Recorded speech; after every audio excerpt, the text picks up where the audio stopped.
Good morning.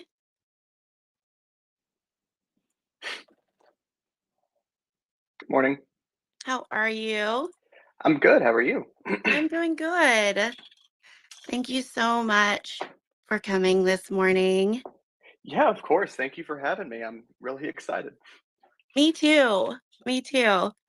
We have Audra here with Coffee with Democrats in Connecticut. Good morning, Audra. Good morning. Happy to be here. Thanks for having me.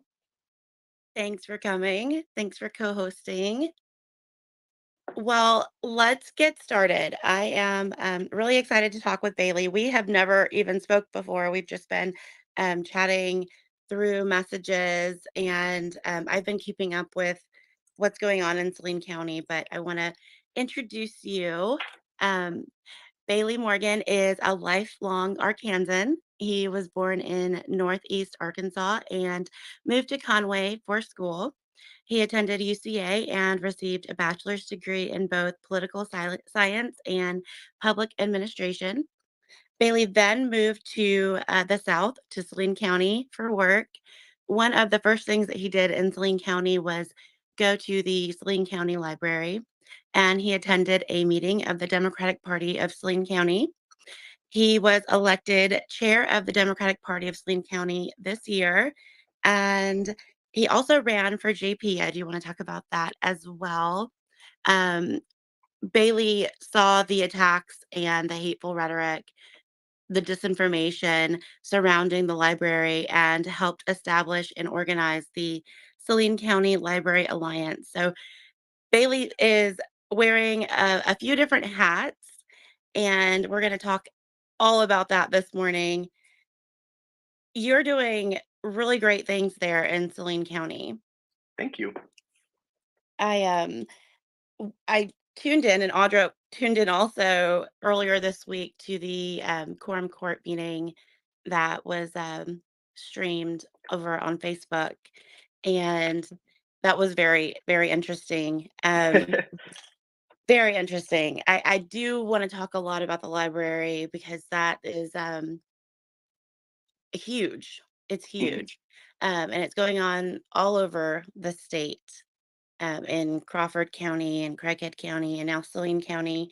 Um, but let's start back. Let's start from the beginning. You moved to Saline County and went to the Democratic Party meeting, and tell us about that.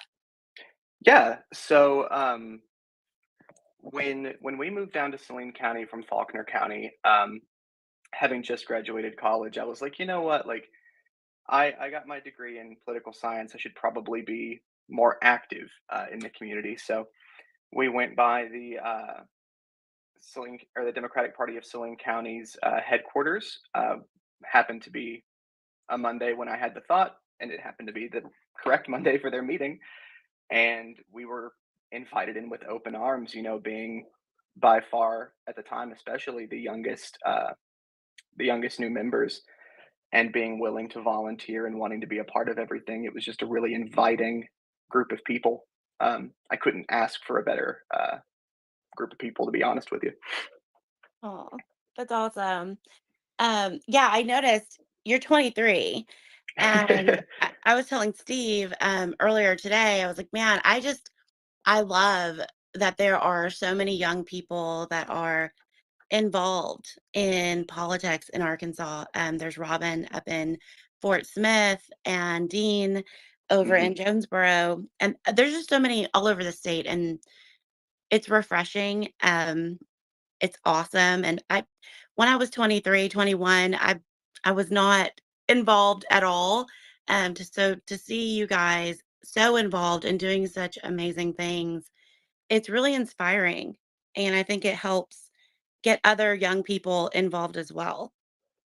That has honestly been my experience. Is the more younger people that we get involved, the more younger people want to be involved.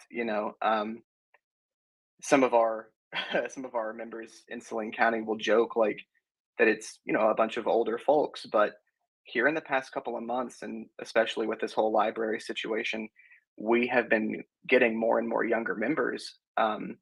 to the point that now 2 out of our 5 officers are qualifying young Democrats. That's amazing. That's really cool. I love that.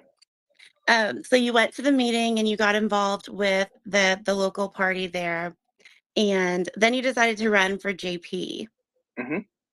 So tell us Yeah, a little bit about that. What made you decide to run? yeah, so almost immediately after joining, the DPSC, we elected new state committee reps, for the, Democratic Party of Arkansas State Committee, and, I was nominated and elected, pretty unexpectedly. So after my first meeting, um, of the DPA State Committee, they had mentioned, we need more local candidates. We need more people to run for these seats that get ignored, being, city council and justice of the peace. And so I approached Dustin Parsons, who was at the time the chair of the Democratic Party of Saline County, and told him, hey, I live in one of the districts that we had outlined as a priority, District 5, and I would like to run. And that's kind of how it started, was just knowing that there was a need and nobody else had said they were interested, and I was more than willing to put myself out there. That's awesome. And that is so right. We have so many seats that run unopposed, and Republicans just kind of write their name in there and they get the job. Hmm. So without having any opposition, they're just walking right into that job. So we do need to make sure that every seat is opposed by a Democrat so that they at least are challenged. Um, Exactly. so how was it? How was the campaign? How did that go? That was the first time that you ran for office. Yeah. I had an amazing experience. I'm very lucky in that, I did not have some of the experiences that some people will talk about. People say that they're concerned about going door to door or making phone calls. Everybody that I spoke with was incredibly kind. Even if they weren't going to vote for me, everybody was very, friendly, welcoming. And it was great to get to know sort of more about what is needed in Saline County. You know, um, at the time being extremely new to the area, it was a little bit intimidating to run for office because Saline County is pretty tight knit, especially in areas like Bryant and Benton, where there are people that have been there for years and years and years. So being kind of a fresh face coming in and running for office can be scary, but it was awesome to learn really what people care about and where Saline County can be improved by our elected officials that it just isn't right now. Right. And what advice would you give to someone else that is looking to run? Because there are, just in these conversations that I've been having with Coffee with Democrats, I've been talking with people that are like, maybe I should run. So what advice would you give them? Go for it. Yeah. I think that is the first and probably the biggest piece of advice that you can carry even through the campaign. When I say go for it, it's not just, decide to run. It's if you think that this is going to be better for your area, or if you, believe in a policy, regardless of if you think you're going to, you know, get get the position, you should run like you will. Um, because I think that people, even if they're not inclined to vote for, your political party or for, um, you know, uh, a new person in general, if it's a nonpartisan seat like a city council, you know, I think having that new face and having that energy can be really impressive for some people. And you're making a difference in your community, whether or not you get elected, because you're giving people a choice. So you should just go for it all the way. Right. I love that. What did you learn that you would do differently I would if you were to do, run again? yeah, I would do a lot more face to face campaigning. I think having just come out of the pandemic at the time, more or less, and just graduated college, and like I said, being fairly new to the area, I did not start door to door campaigning really until the last couple of months. Um, I had done a bit of phone banking here and there and lots of sort of online interactions and communications through the Democratic Party of Saline County, but reaching out to those voters who maybe ride the fence and just happen to recognize a name and vote, or folks who aren't registered to vote may not have even known that I existed. So I would have done much more active outreach and interaction face to face in the community.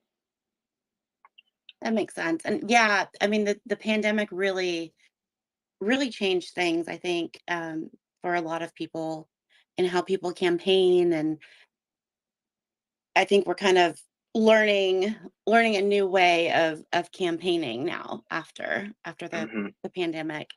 Um, are you going to run again for an office? Is that something that you are interested in? It very much is. It's very much on my radar. At the moment, I'm very preoccupied, sort of, with recruiting a bunch of other candidates. But yes, I would say that it is something I'm very much interested in. Awesome. Awesome. We we need more young people in office. That is just something I'm super passionate about, and I really feel like that's so needed. So I love hearing that. Yeah, I think I would say keep an eye on Saline County. I've been contacted by a few young folks who want to give a shot at running for office, and I think that that's really incredible, especially in a county that has a reputation that is kind of unfair of being much older and much more conservative. Right. Oh, that's awesome. Well, we will definitely be keeping an eye out on Saline County and what you guys are pulling out. So you're the chair of the county party. Mhm. Um, tell us a little bit about what the party is doing and what you guys have going on. Yeah, so a lot of what we're focusing on right now is expanding our reach into the community and recruiting candidates for 2024. Um, Saline County, it gets a reputation, whether earned or not, of being extremely conservative. I believe there was an article written a couple of years ago that called it possibly the most conservative county in the nation. Wow. Uh, and frankly, I don't think that that's really supported by how our people vote or you know how they feel. So we're really trying to increase our presence and kind of dispel this perception of Democrats as you know well, frankly, the communist. you know, um, Right. trying to get out and show people, no, we're just Arkansans, just the same as you. There really is no quote unquote radical left here in Arkansas, as it is described, you know, in broader political speech. And so we've established our community outreach committee, and they have been doing amazing work for the past few months. I think we just established them maybe 2 months ago, and they already have a recurring weekly voter registration table at our Benton Farmers Market, and they attend monthly at the Benton Third Thursday Block Festival to register voters and recruit them for the Democratic Party. And then at the same time, of course, me and Dustin are working very hard on recruiting new candidates. Ideally, we would have one for every seat in Saline County. So, and all of that at the same time, of course, is coming up against this library issue that, obviously all of us are very involved in and passionate about. Um, if not directly through the party, most of our folks are also members of the Library Alliance. So, you know, lots of work happening there as well. We're very busy. Right. Yeah. So let's talk about the library. Yeah. Um, now I saw, and I didn't know so I might just be out of the loop. I was driving down I-30 and I saw a billboard, and that's when all of this kind of came into my radar. I got on Twitter and I saw a tweet from you and Dean about it, and that's when you guys started raising money to set up your own billboards. Mhm. Was there anything that happened before that, or was that the beginning of when all of these attacks started happening?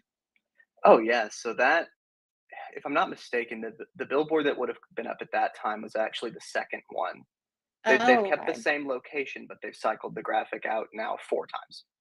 Oh, wow. Um, so this actually all started back at the end of March. An individual went to a quorum court meeting and brought up some children's books that she had complaints about that she thought were indoctrinating children. Now, it's interesting to go back that far because the books that they were concerned about were things like Worm Loves Worm, which is a picture book about two worms getting married. Um, a book, I believe, called The Talk, which is about racism in Right. America, and Bathe the Cat, which is a book about doing chores that also just happens to feature two dads. Sort of, it's not even like part of the story; it's just there. Um, so those are the books that I believe they mentioned first as having issues with, and it wasn't even something on my radar because, generally speaking, the quorum court doesn't have much input into the library. That's why the library board exists. Um, However, by the beginning of April, there were some rumblings that they were going to start pushing for a defunding effort in Saline County with some legit like getting some legitimacy from our quorum court through a resolution. Now, when I heard that, I kicked it into high gear because two things. One, Dean up in Craighead County, he's actually been my best friend since we were kids. Um, and so with him and his whole library issue up there in Craighead County, I was kept very much in the loop, and I was not about, to let that happen here in Saline County. So, while running for JP, I had actually met with the library director to sort of talk about how the quorum court and library interact. Because if I had won, I wanted to know what oversight I would have. And as part of that whole meeting, she explained to me, that the quorum court has always been very supportive of the library and the community has too. And she could never see anything like Craighead County happening in Saline County. So, of course, when you start seeing history repeat itself and you've already had that conversation, Right. you want to get involved. So, first thing I did was verify that, yes, this is happening in Saline County. I double checked it with some library staff and also with, some of our own organizers in Saline County and got access to what's called Fight for the First, which is a nonprofit organization that hosts basically a forum for library defenders to organize. So I got set up on that and created a Facebook group chat, invited a couple of friends, and overnight it ballooned to 150 people. Wow. So with that, I really knew that there was community interest in defending the library. And so I asked folks, let's turn out to this quorum court meeting. And that was, of course, that very first one that made so much local news, where they passed the resolution requesting that quote unquote sexually explicit material be relocated, um, but provided no definition of what that was. Right. But yeah, that was basically how it got started, and it's amazing to see just how organized it's become, given how short notice it started on. Really. Yeah. I mean, it is. I've just been watching it explode, really. Hmm. I saw the post, and then you guys started raising money for your own billboards, and that was a huge success. And just Yeah. seeing everybody support it. Um, Go ahead, Audra. Just a question of clarification. Can you say what billboards you're referring to? Like, what did they say that you all saw, or that I'm assuming you're raising money to post your own billboard. So what did Mhm. the first and second billboards say that were posted initially? Yeah, so the very first billboard, it wasn't anything too out of the ordinary. It was just had, of course, the Saline County Republican Committee and Saline County Republican Women logos on it, and it said "Thank you, Quorum Court, for defending our children."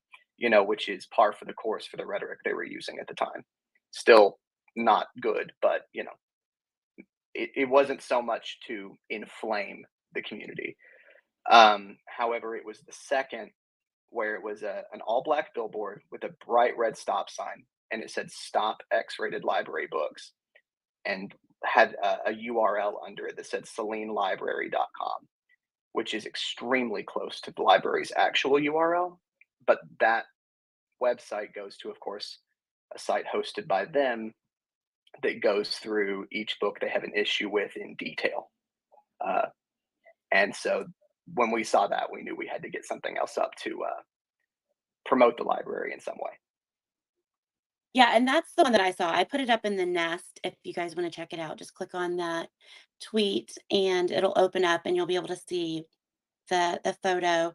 Um, that's the billboard that I saw, and I just I was floored. And my mom is pretty conservative. We were driving, she was driving, and I looked at it and I was like, "Did you just see that? Like, is this really Hmm. going on?"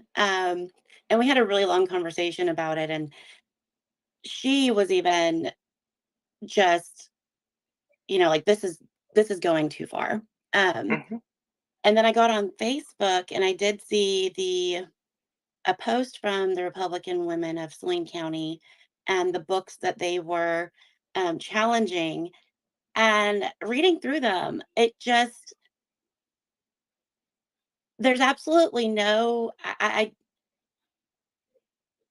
the talk. I mean, Hmm.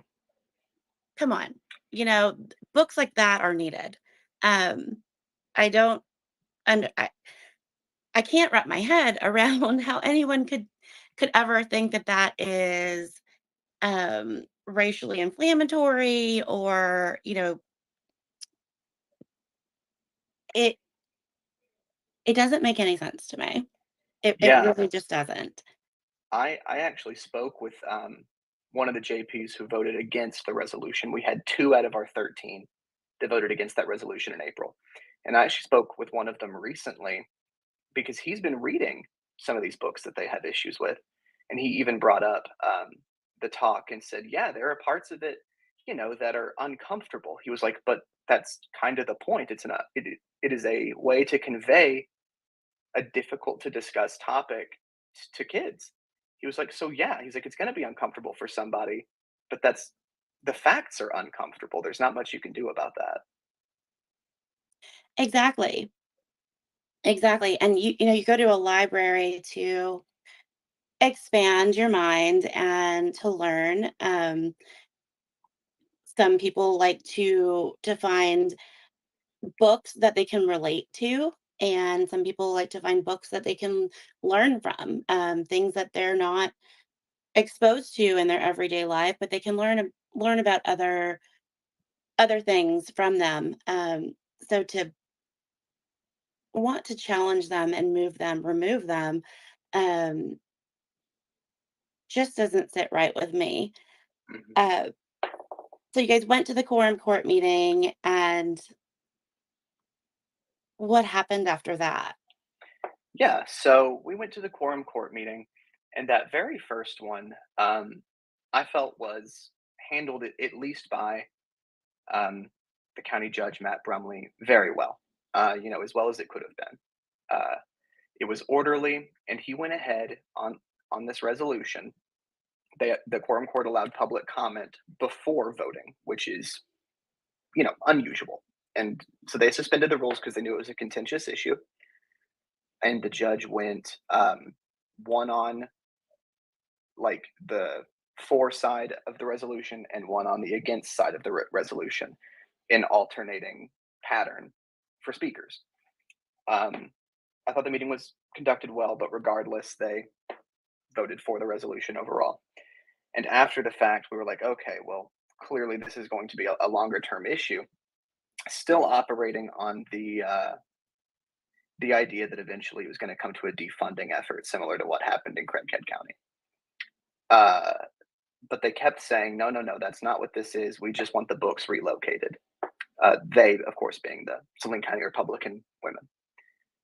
So we were like, okay, well, still, that's censorship, and it's blatantly discriminatory. You're targeting.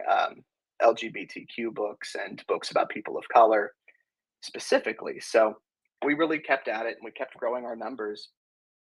And since then, it's really just escalated to where our quorum court meetings are almost indirect shouting matches between, you know, supporters and opponents of whatever the quorum court is deciding to do that month.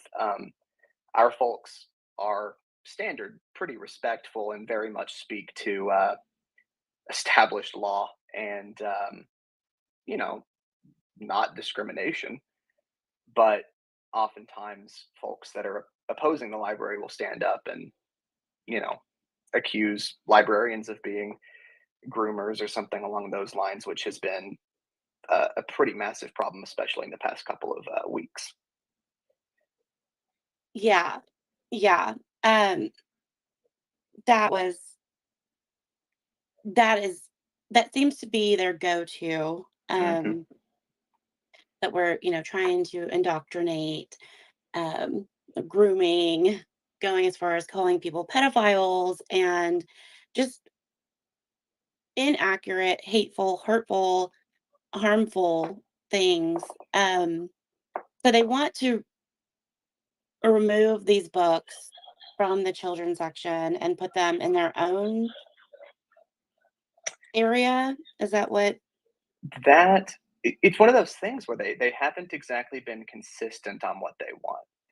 Um, if you believe the county judge in himself, he has stated he wants them moved from the children's section to the adult section.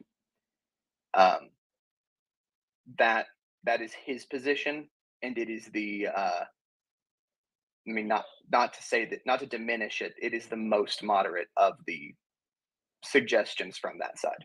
Oh, Is wow. that these books are somehow adult? Um, Did he give a reasoning why he believes they should be moved to the adult section? yeah. So his perception is he has not addressed the books like Worm Loves Worm and The Talk.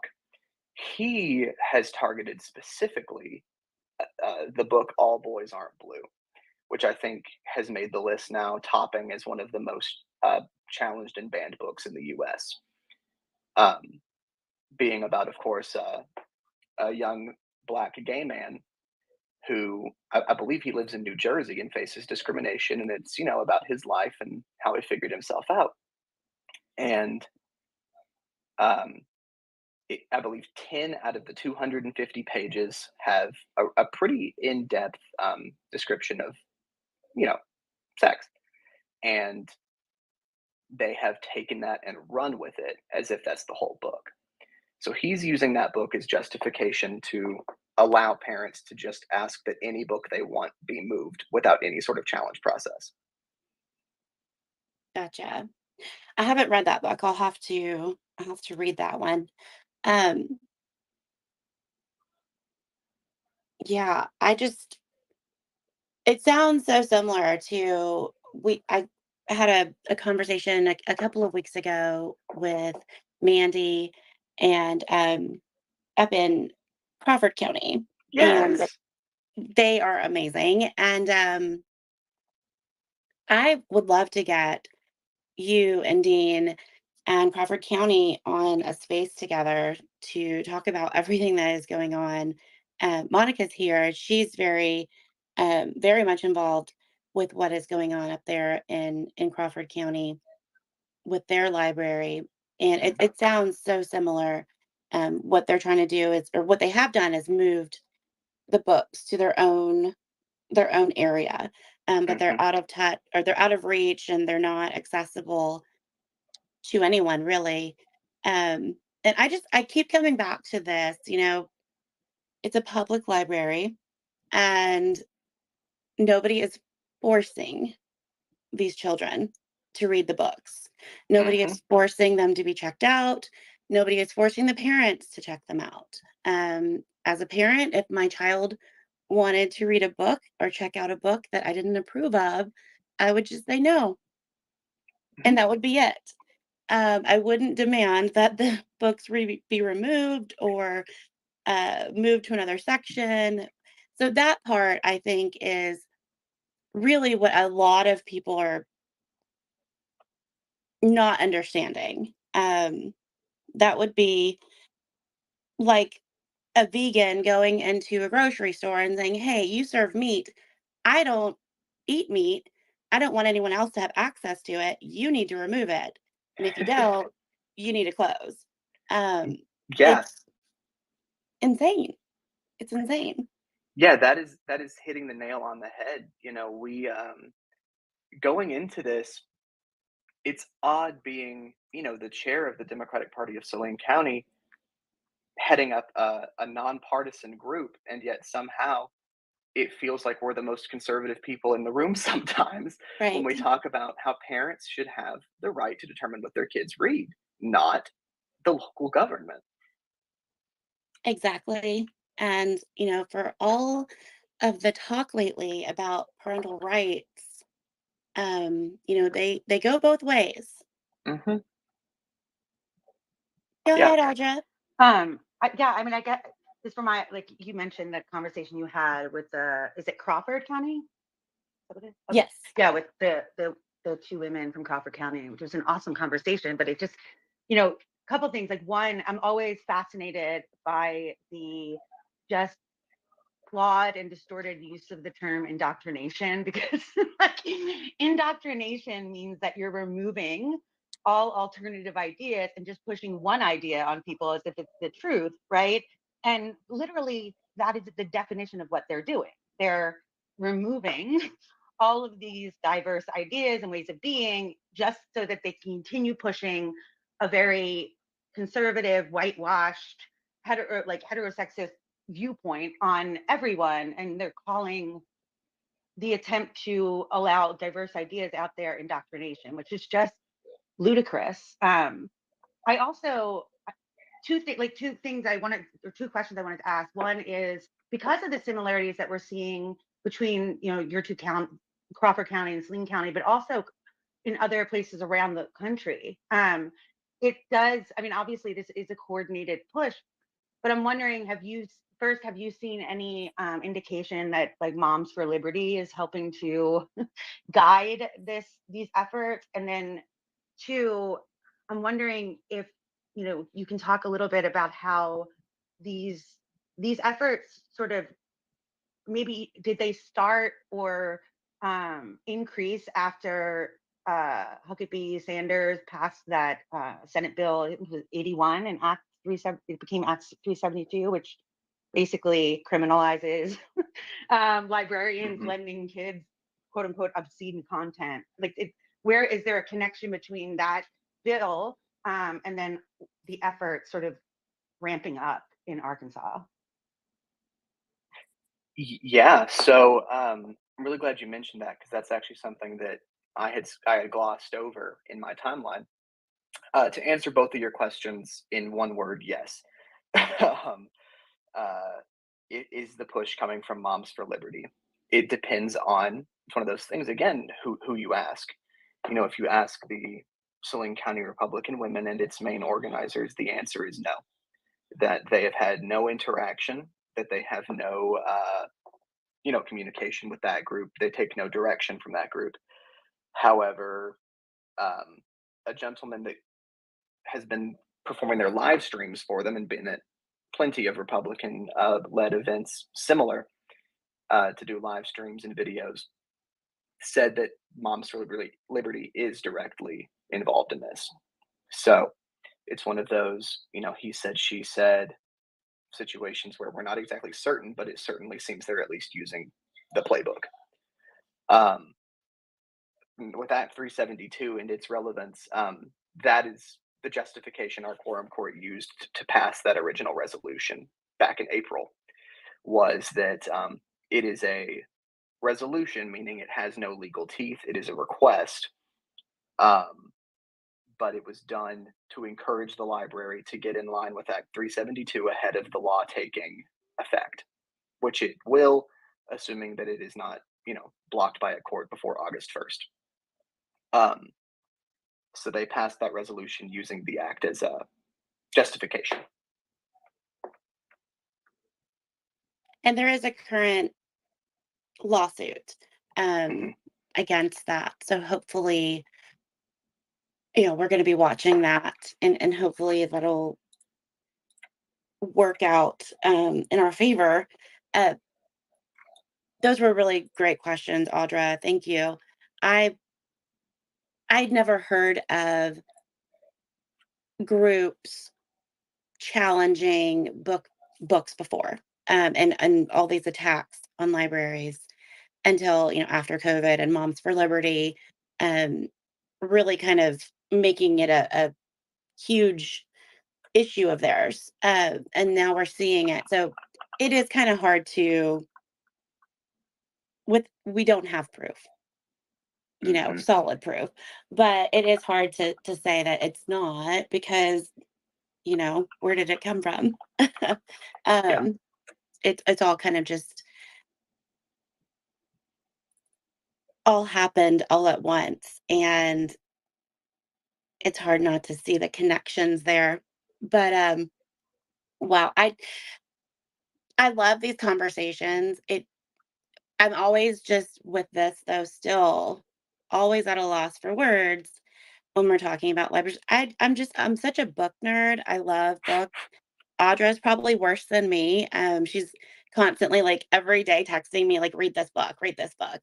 And so just growing up as a child, books were a huge deal for me, and to see them being attacked, it's so hard, knowing that so many children. And Monica, when we talked, she was, talking about a child that went to a library with her parent and checked out a book, um, about, and sexual assault was in the book, and she let her parent know that this is what's happening to me, and that's how that child was able to get help.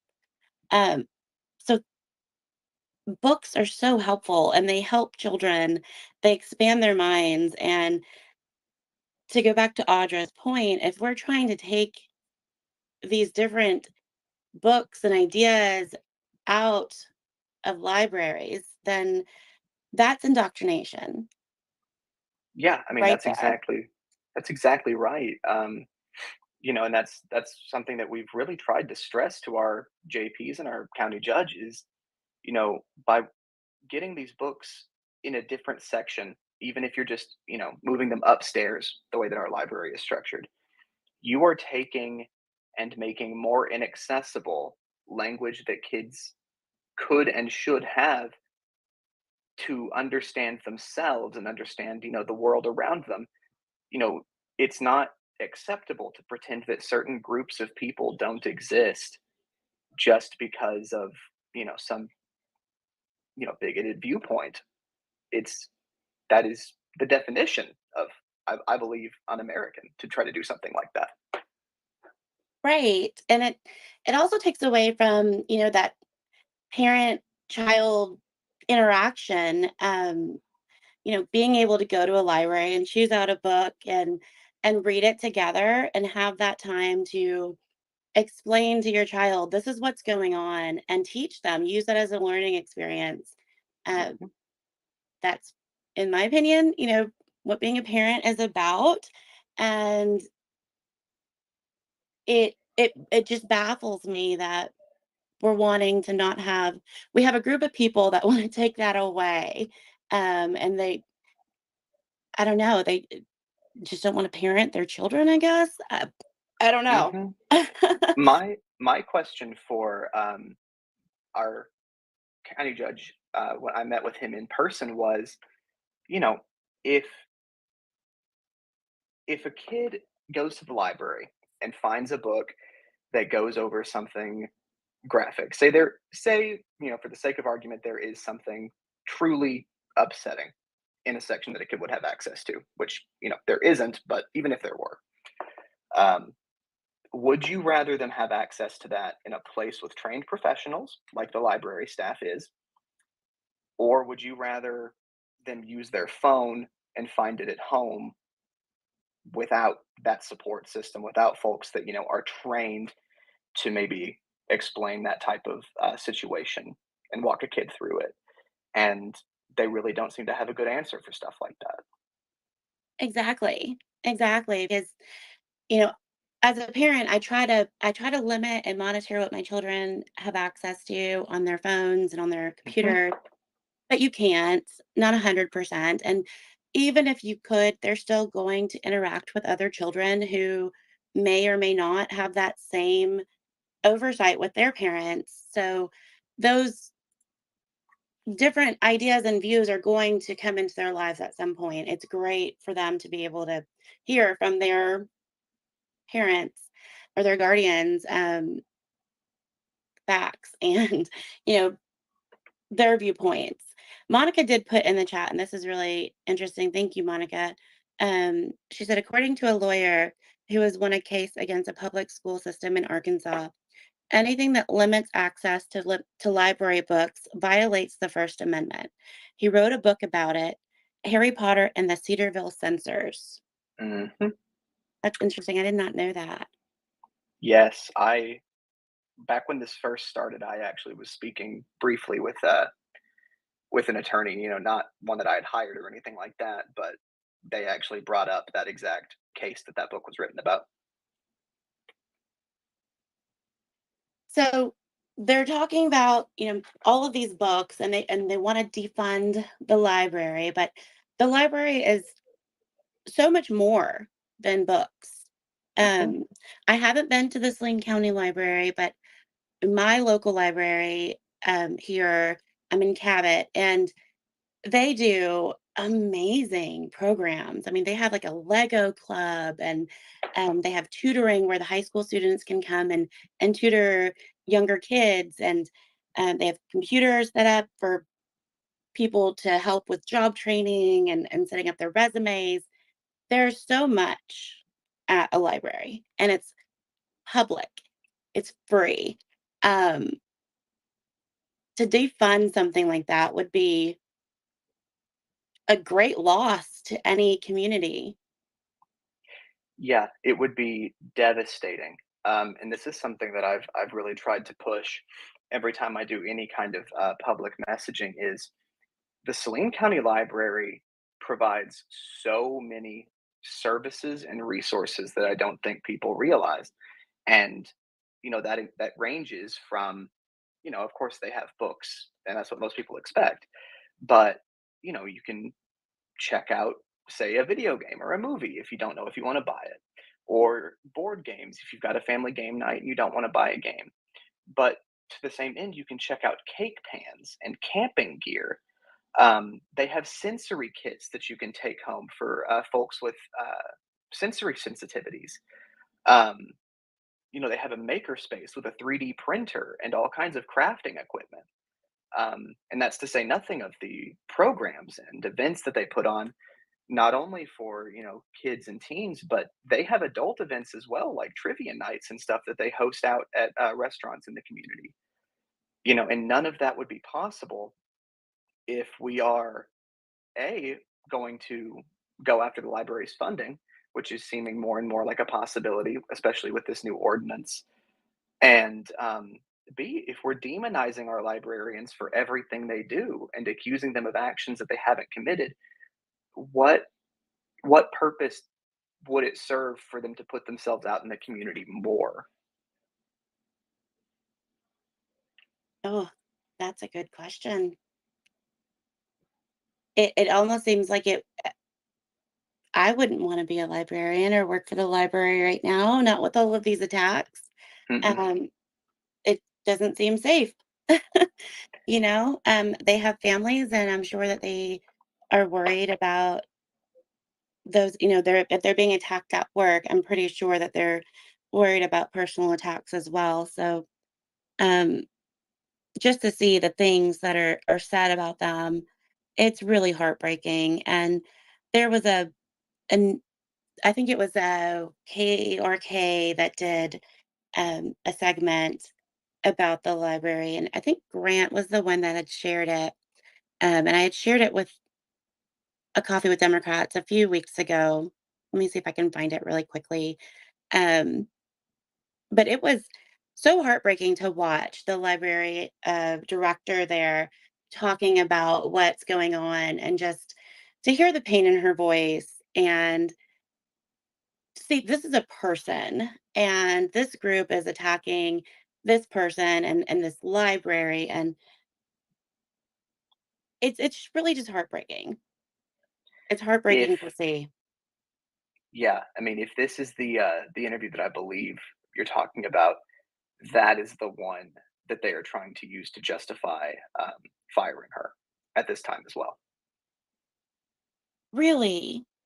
Yes, because she said that the library is already in compliance with Act 372, and therefore the resolution was meaningless. Nothing has to be done further. They have interpreted that as her blatantly saying she would not follow the request of the quorum court. And that is why at this most recent quorum court meeting, they discussed and will be voting on in August an amendment to our current ordinance so that the county judge would have direct hire and fire authority over library staff. Wow. Wow. I put that up in the nest. That was a tweet from Grant. Thank you, Grant. I just grabbed that from your profile.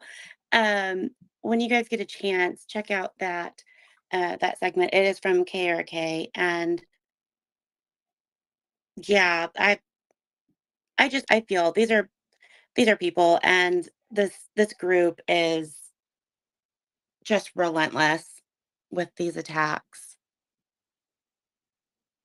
I will And say, oh, I'm sorry. go ahead, go ahead. Sure. I was just going to say, as negative as all of this does seem, though, um, a big shining bright point has, of course, been the Saline County Library Alliance. Our fight for the first forum is upwards of 200 people at this point. Um, and we have plenty of outreach through social media. We had 100 people plus show up on the courthouse lawn at this most recent to hand out more signs if people needed them. And, of the 24 public comment speakers, 15 of them were with us. So the majority of people in Saline County do not support what's being done. I think, I know for a fact, at least one of the JPs will tell you that much. Um, and he still voted for the original resolution. But these folks, they don't represent the majority of Saline County. And I think, for maybe the first time in a long time, we've got a lot of people in Saline County who are very actively involved in a community issue. And that's been really heartwarming to see, even among all the negativity that there's been. Yeah, yeah, and Audra and I did watch the one on Monday, and it was so good to hear, just regular everyday people get up and speak their mind, and speak in favor of the library. I can't imagine how, nerve-wracking that must have been to get up and speak in front of a crowd of people, but it's important, and we're seeing even with, like, the LEARNS Act, these are horrible things that are happening to our communities, but we're also seeing people stand up against it, and they're getting involved, and they're speaking up. Hmm. Yeah. Go ahead, Audra. I was just going to say, like, because of all the, it does seem really or it can be disheartening to see all this stuff happening.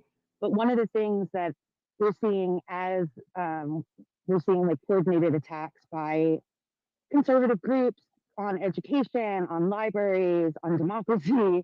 As we're seeing that, we're seeing more and more people becoming engaged and mobilizing against those extreme views. So on the one hand, it's very concerning and problematic, but on the other hand, it's making people wake up and get out there. And I think that is something that is positive coming out of these efforts. Hmm. Definitely. That is, yeah, that's been the biggest thing for me that I've loved to see. Just a year ago, I personally just felt so alone. I was like, I must be the only Democrat in Arkansas. But now there's so many people and doing coffee with Democrats, um, getting to talk to everybody and hear all of the people that are doing the work and getting involved. And it's awesome. It's really awesome. So these horrible things that are happening, are really bringing people out. Yeah, and it's not even just traditional Democrats or progressives that are being turned out. I mean, we've got as part of the Library Alliance, like I said, it was very important from the start to make that a nonpartisan group because issues like this, I mean, it should transcend partisan politics. Keyword, of course, being should, but we've got not only members of the Democratic Party, we've got members of the Republican Party that are part of that now. We have independents. One of the most active members calls himself a libertarian because that is a libertarian idea that the government should not be stepping in that regard. Um, and I don't think when they started to push this that they realized just how much attention they would get um, from the community. And so it's been really awesome to see this nonpartisan coalition um, really come together and believe so strongly in the same thing after such a long period of feeling, like every ideology is sort of its own separate pond. It's awesome to finally be able to connect with folks on an issue we really should all agree on. Right. And I think that's really what it's about. It's about just regular people standing up for what they believe is right, regardless of political affiliation. And libraries are a big part of our lives. Education, we have Steve here and with the Rural Caucus, and he's been working with the Learns Act, with the Capes Coalition to combat the Learns Act. Um, we're seeing a lot of that, and it's across the political spectrum. People are speaking up and getting involved because they're passionate about what is right Hmm. and not letting a small group of very extreme people try to insert their beliefs and control us. So it's refreshing. It's great to see. Can you tell us how everybody can get involved with the Library Alliance? Yeah, absolutely. I think the easiest way to get started is to check out our website, Saline County Library Alliance.com. From there, you can click join. It takes you to our Fight for the First forum where we organize and discuss future plans. You can also scroll to the bottom and find our Facebook, Instagram, and email address. And those are all good ways that you can keep up with what we're doing and what we're going to do next. Awesome. Awesome. I just put that link up in the nest. Um, I'm definitely going to check that out. I've been following you guys on Mhm. Facebook, but I haven't been to the website yet. So I will definitely be getting on there. Ray is requesting. Let me bring him up real quick. Good morning, Ray. Good morning. How is everyone today? How are Thank you you? so much for hosting this space and a very important topic with books being banned across the United States in schools and libraries. A question I had is in Arkansas, how many libraries have been closed? Ooh, that is a very good question. Um, if I'm not mistaken, I know of one that was closed in Craighead County after the defunding effort. Um, but as far as the total number, that would be something I need to do some research on. Hmm. And the other thing I have a question on is it possible, obviously not right now because of the current administration in Arkansas, but once a excuse me, once a library is closed, is there a possibility of it ever reopening? That is also a good question. My guess would be if, say, that library in Craighead County, if we wanted to use that as an example, if somehow, of course, their budget were to be re-increased through another ballot initiative, Mhm. then theoretically, I don't see why they couldn't reopen that location if they still have access to the property. That's great to yeah, especially because if that's public property by the taxpayers, then that could be effectively a ballot initiative for a referendum or something like that, because that's taxpayer property. So yeah, that's good to know, and that's great work that you guys are doing there because um, you know kids need to know true history, just like all of us were able to read all of these important books, and for everything to be whitewashed and say, well, no, you can only read ABC and that's it. Um, it shouldn't be, and it's an atrocity on our education system. So thank you very much for all the hard work that you're doing down in Arkansas. Thank you. Those were really great questions, Ray. Thank you. Ray is having a space. So we're actually not going to have a Coffee with Democrats in Arkansas space next Friday. We will be on Coffee with Democrats in Ohio. Same time. It'll be at 9 a.m. Central, 10 a.m. Eastern. And Ray will have Elizabeth Walters on as his guest. Ray, do you want to tell us a little bit about that space? Sure, thank you. Yeah, Elizabeth Walters is the chairwoman of the Ohio State Democratic Party. She is the first female state party chair. And it's going to be a very interesting space because there's a lot been going on in our state. Just 2 days ago, the state took some very aggressive uh, steps towards the LGBTQIA plus community, and it was a "Don't Say Gay" bill on steroids, and also um, a, a transgender ban on sports that they passed these two bills.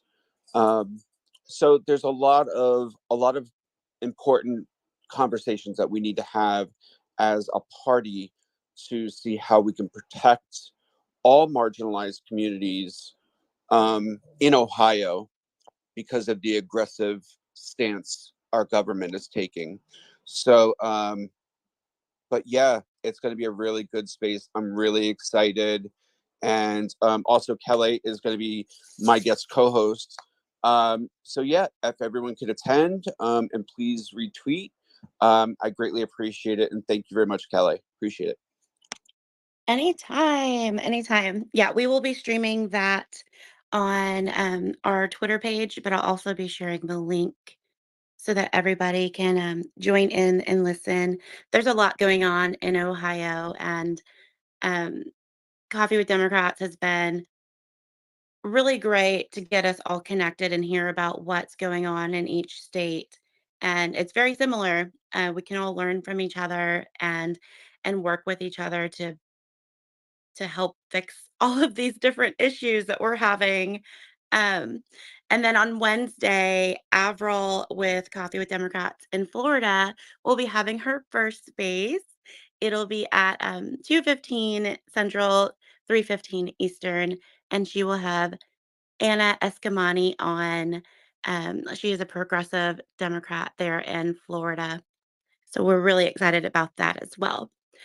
But, we are at our hour, and I just wanna thank you so much, Bailey, for coming on and talking with us, and thank you for everything that you're doing there in Saline County. Thank you for Yeah, standing up for the library. That is I can't express how important that is and how much that means to I don't even live in Saline County, but thank you. Thank you so much.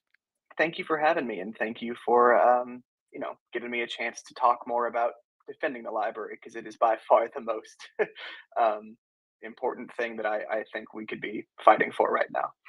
Definitely, and really would love to have you on a lot more. So please come Yeah. back. Keep me just send me a text. I'm here. I will. I definitely will. Thank you all for joining us today. I hope you have an amazing Friday, an even more amazing weekend, and we'll see you next Friday at the same time with Coffee with Democrats in Ohio. Bye, guys.